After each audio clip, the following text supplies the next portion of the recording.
Hello, my name is Isaac Lundgren, also known as Zeek on the infamous adventure discussion forums, and today I'm going to give you another inside sneak peek to the production of Space Quest 2 Vohal's Revenge. The equipment I'll be using today is an Apple Mac Pro quad-core Xeon 2.6 processors, and it's connected over here to my Roland RD700 musical keyboard, full-size musical keyboard. Very nice. And a 20-inch ViewSonic monitor. Here's my aluminum keyboard from Apple, as well as a fast track amp from M Audio and a phantom powered amp from Tube MP. And here's some sound isolating headphones and my mic, of course. It's a PV Studio Pro mic. Here's my secondary computer. It's an Apple MacBook. When I work on a Space Quest 2 project, I usually like to have the game remake open along with whatever I'm doing. So I use this computer to do that. I restarted it in Windows. Space Quest 2 Remake will only be available for Windows. And I don't know if I'll be needing the game for today's project, but I thought you guys might like to see how cool it is to run Windows on Mac, and here it is. Okay, as you may not know, I'm fairly new to Infamous Adventures. I've only been on the staff there for about a year and a half. And I'm one of the composers for Space Quest 2, along with Brandon Bloom, Musically Inspired.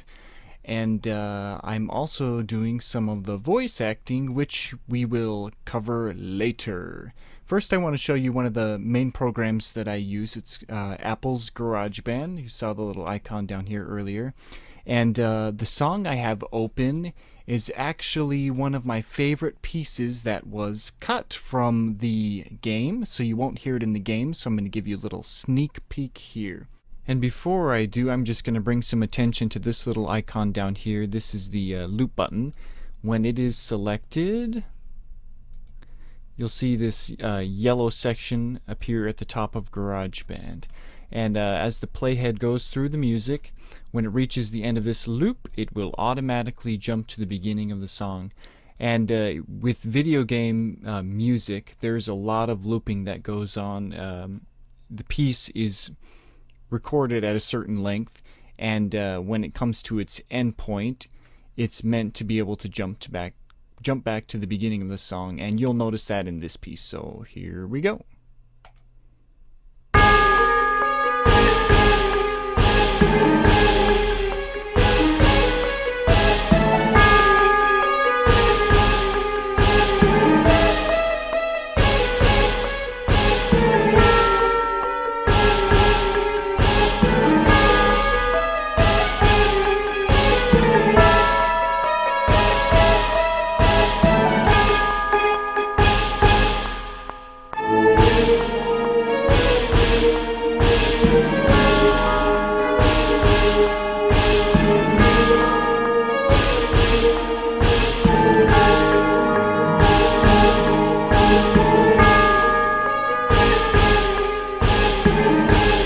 And there's that, it looped back to the beginning. Alright, so I clicked on a couple different modes here. As you notice, if I choose a different track, its information is displayed down here in this other section. And I can make that larger or smaller. And there's a few different views you can look at. The first view, you'll notice they look like actual notes on a bar staff, if you're familiar with music at all. And you can switch that to the MIDI view, which I mostly use to compose with. And the cool thing about a MIDI view is you can actually edit the instruments.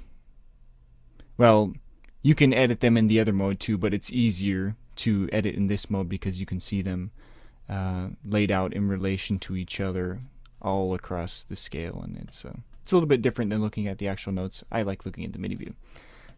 Here's that. So an example of editing an instrument would be... So when I click on the note, it gave you a little preview of it.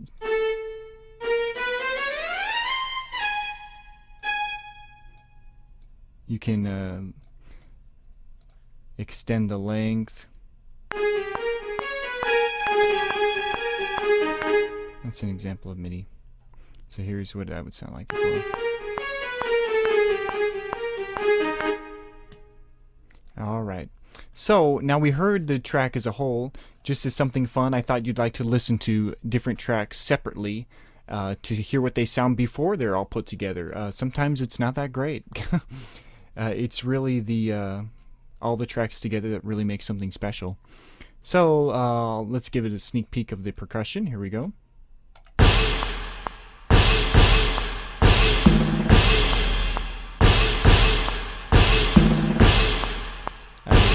bells in.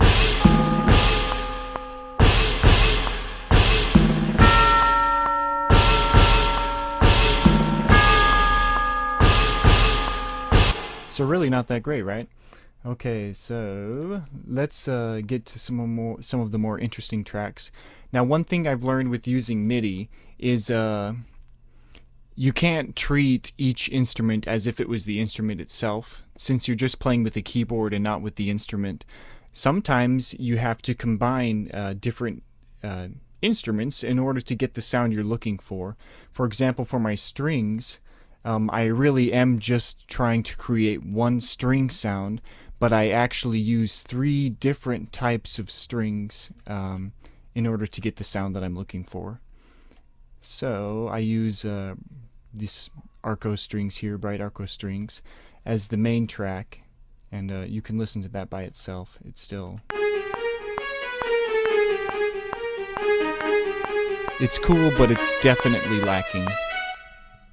So, if you add to that, well, let me play it separately. Let's do this one first. Tremolo gives the nice kind of eerie, vibrato-y sort of sound. Here's that tremolo.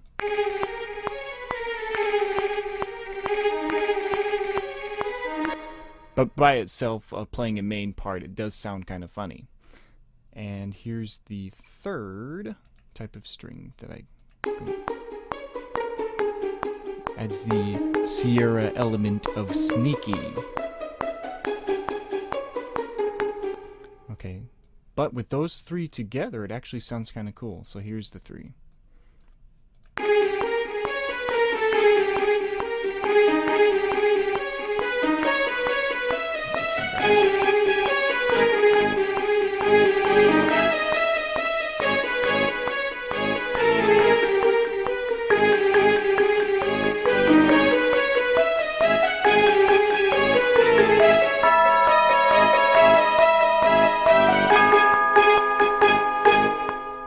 So starting to get cool.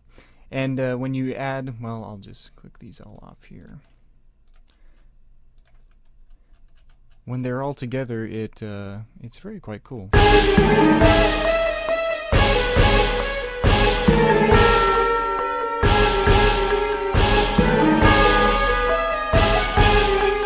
And some of those other ones I played in here, some marimba.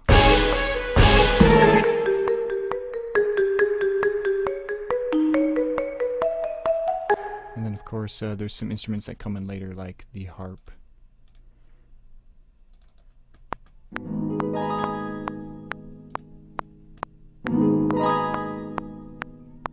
Here, and listen to those with everything else. It's kind of hard to spot, but it does add a nice effect.